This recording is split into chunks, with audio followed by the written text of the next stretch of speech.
Selama lebih dari satu dekade, nama Lionel Messi dan Cristiano Ronaldo menguasai penghargaan Ballon d'Or. Mereka saling memperebutkan dua posisi teratas dengan sangat mudah, sehingga penghargaan tersebut tidak terasa seperti sebuah kompetisi. Bahkan ketika Luka Modric mengangkat penghargaan Ballon d'Or tahun 2018, Messi masih mengklaim 3 dari 4 penghargaan berikutnya yang memperkuat anggapan bahwa trofi itu hampir ditakdirkan untuk salah satu dari dua legenda sepak bola ini. Namun sekarang, tahun-tahun terbaik mereka kini memudar dan telah menjadi sejarah. Lantas, Ballon d'Or kini kembali hidup dengan perdebatan alot seperti pada tahun 2024. Yakni perdebatan hebat antara Vinicius Junior dan Rodri, di mana banyak kalangan menilai Vinicius lebih layak menang dibanding Rodri. Kini, Mohamed Salah tampak siap untuk penghargaan tersebut. Tetapi tersingkirnya Liverpool dari Liga Champions di tangan PSG ditambah dengan ketidakhadiran mereka dari Piala Dunia antar klub musim panas ini, mungkin telah menguburkan harapannya terlepas dari penampilan gemilangnya di Liga Premier. Mungkinkah Harry Kane kembali menjadi perbincangan dengan kehebatan mencetak golnya yang luar biasa? Mungkinkah juga Mbappe atau Ousmane Dembele yang telah lama dipandang sebagai pemain dengan potensi besar, yang pada akhirnya mengklaim penghargaan yang didambakan? Atau bagaimana dengan Raphinha dari Barcelona?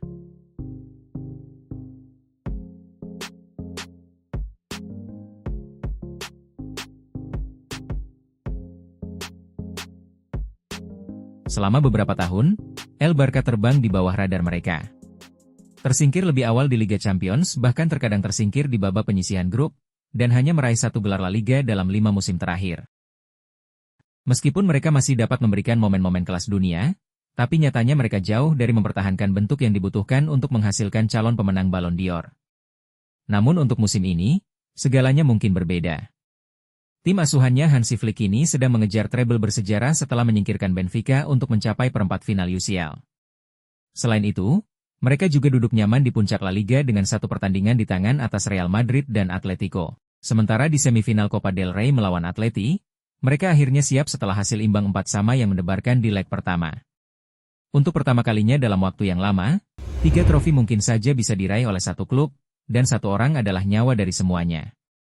Raphinha sedang menikmati musim terbaiknya di bawah asuhan Hansi Flick, dan jika mereka terus melakukannya, bukan tidak mungkin dia pemain yang harus dikalahkan dalam pemungutan suara Ballon d'Or tahun ini.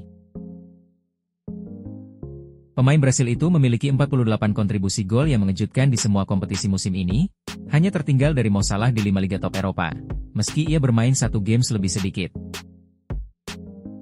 Bisa dibilang, ia adalah kreator terbaik di benua biru saat ini. Raphinha juga memimpin 5 liga teratas dalam hal peluang yang diciptakan, peluang besar, dan peluang dalam permainan terbuka. Jika Anda bermain melawannya musim ini, maka Anda akan dihantui oleh larinya yang cepat, dan umpan silang kaki kiri yang melengkung serta kemampuannya untuk siap bertarung. Sebelum membahas lebih jauh, silahkan klik subscribe bagi yang belum agar Anda tidak ketinggalan video terbaru dari kami.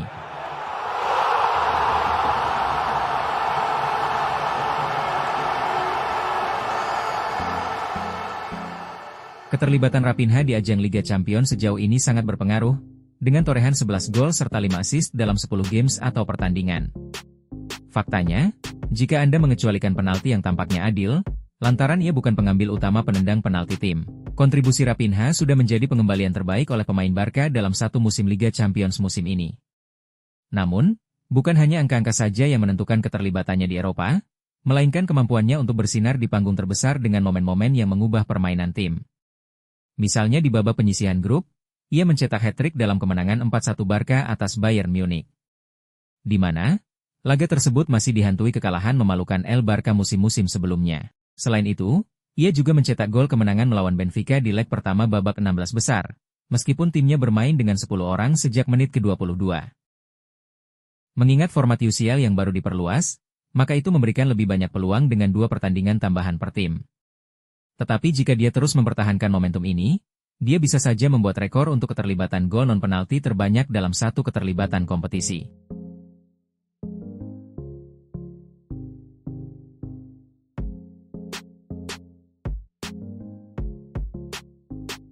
Barcelona telah menjadi raksasa dalam hal serangan musim ini dengan mencetak 128 gol dalam 42 pertandingan, yang berarti rata-rata 3,05 gol per laga lebih banyak dari tim lain di seluruh Eropa. Hansi Flick yang masuk sebagai manajer baru musim panas lalu, mengawasi serta merevolusi kebangkitan di klub. Ia dengan berani mengganti permainan posisi ala Xavi dengan gaya yang lebih lancar, dan mendorong para pemainnya untuk menafsirkan permainan yang lebih bebas di lapangan. Musim ini sebagian besar Raphinha bermain di sisi kiri, mengisi kekosongan yang sudah lama di sisi itu sejak kepergian Neymar pada tahun 2017.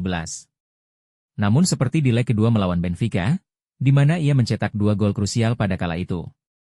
Bila kita telusuri, Raphinha sering berkeliaran di seluruh garis lini depan, atau jarang sekali kita melihat ia bertahan di satu posisi terlalu lama. Dia tidak pernah benar-benar unggul dalam situasi 1 lawan 1 melawan para pemain bertahan, tidak seperti Lamine Yamal atau Lionel Messi. Dengan begitu, ia tidak memainkan peran pemain sayap tradisional seperti pada umumnya. Sebaliknya di bawah asuhan Hansi Flick, ia berkembang sebagai penyerang yang mengambang dengan Robert Lewandowski sering bergeser ke jalur sisi kanan, sekaligus menciptakan ruang di tengah bagi Raphinha untuk menyerang. Secara tidak langsung, pemain Brasil itu menjadi ancaman konstan, bergerak cepat di antara pemain bertahan, dan dengan terampil mengatur waktu larinya di belakang garis pertahanan lawan.